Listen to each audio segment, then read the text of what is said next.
Welcome to the Story a Day podcast. This is Julie Duffy, encouraging you to be a writer today, not someday. Good morning, good evening, good afternoon. This is Julie from the Story a Day podcast. This has been a historic week for my two countries.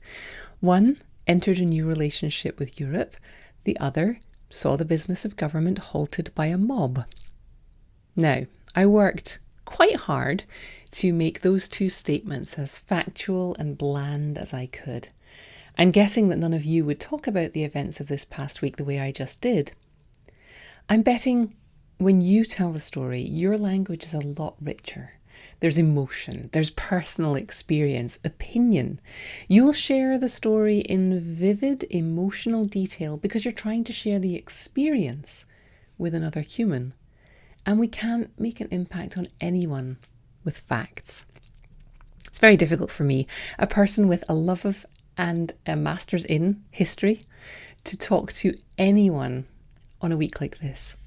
I have a tendency to start sentences with things like, well, if you look at the trend of great civilizations, and okay, so to understand what's happening today, we have to step back a few decades and examine the policies of, at which point people's eyes glaze over and they start claiming to have a bad Zoom connection. But bear with me, because I'm going to talk about history, particularly those last two syllables. Histor in Greek was a learned or wise man. Historia was the act of finding out or to judge, and came to represent what we think of and what we call narrative. Until quite recently, the word history could be used in two ways. One, in the modern sense, which I'm qualified in, of narrative supported by evidence. The other sense that it's used is the fictional retelling, the personal history of David Copperfield, to paraphrase Dickens's extremely long full title for that book.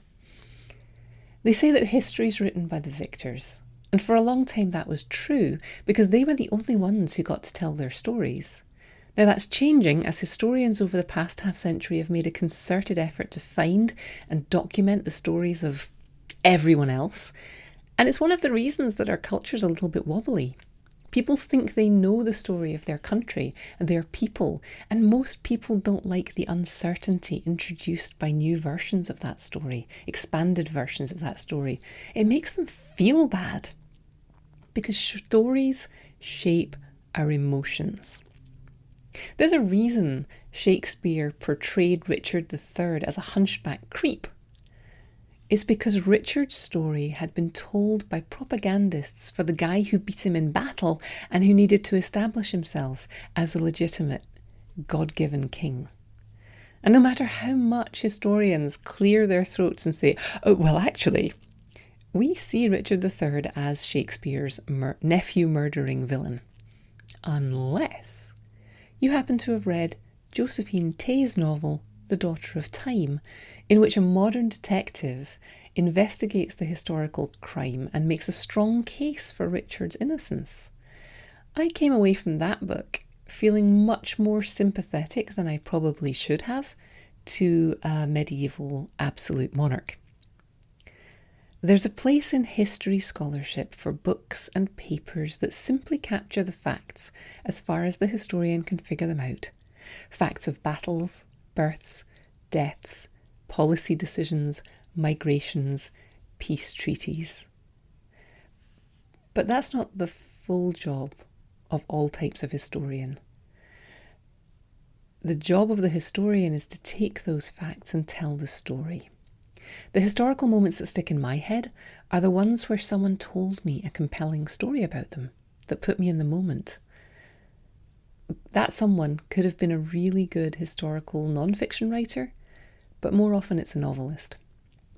I spent some time in the rare books room of Edinburgh University Library with white cotton gloves on my hand, paging through old manuscripts. The ones I remember are not the historical account some dude was commissioned to write in support of his king. I remember the first-person narratives of crossing the Atlantic to the New World, the ones that were full of fear and hope and smells and weird little personal details that made me feel like I was there. We don't understand the world with logic. We feel our way through. And then, and psychologists have shown this, and then we search for the facts that make our emotions make sense. We remember the things that we feel emotional about. And how do you make people feel emotion about a topic or an event? You tell them a story.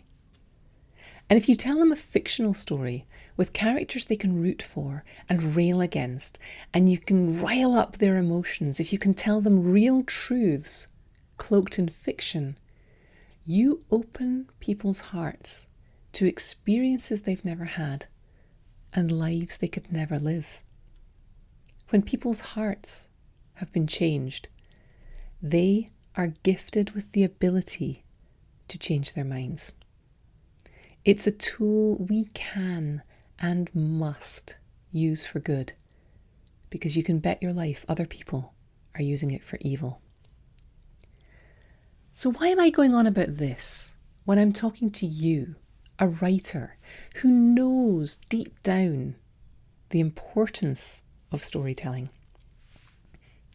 I'm doing it because here in the Western Anglo culture that I inhabit, there are still too many voices, the majority, who are dismissive of the work of storytelling. We've received the message that telling stories is somehow trivial, that putting in the hours to practice it is frivolous, maybe even selfish. Now, on a good day, you can shrug that off and write anyway.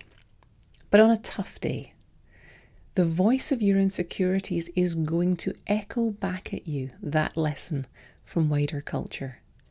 And I want you to be aware that it's not your voice and that it's wrong. Story matters.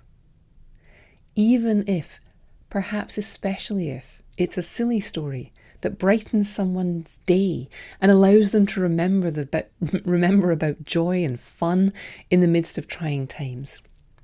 Even if, and perhaps especially if, it's a simple story about mundane events where someone like us is facing an everyday decision and making a choice that has consequences.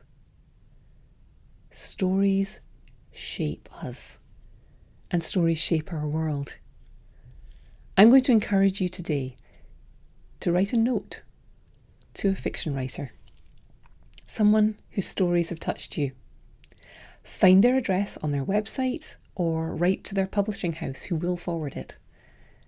Pen a note on paper, thanking them for finishing their story, for persisting against the odds, and for releasing it into the world, where it could become the part of the story of your life. Then, I would encourage you to finish a story of your own this week. There's a fun new writing prompt at storyaday.org all about food and nostalgia that you can use as a springboard if you need one. Write a story, touch a heart, change the world, and have fun storming the castle. I'll be back next week with a question and answer episode, so if you have a question about writing, please send it along to podcast@storyaday.org. And in the meantime, keep writing.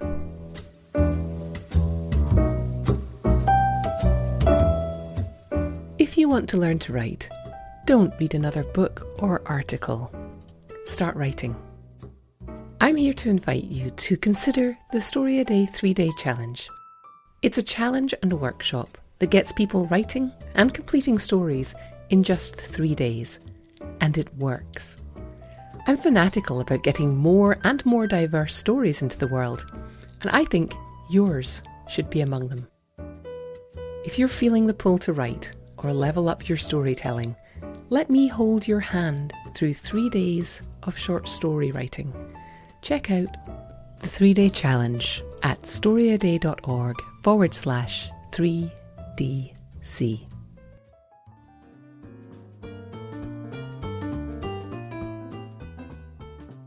Thanks for listening. Why not come over to the blog at storyaday.org and check out this week's writing prompts and articles.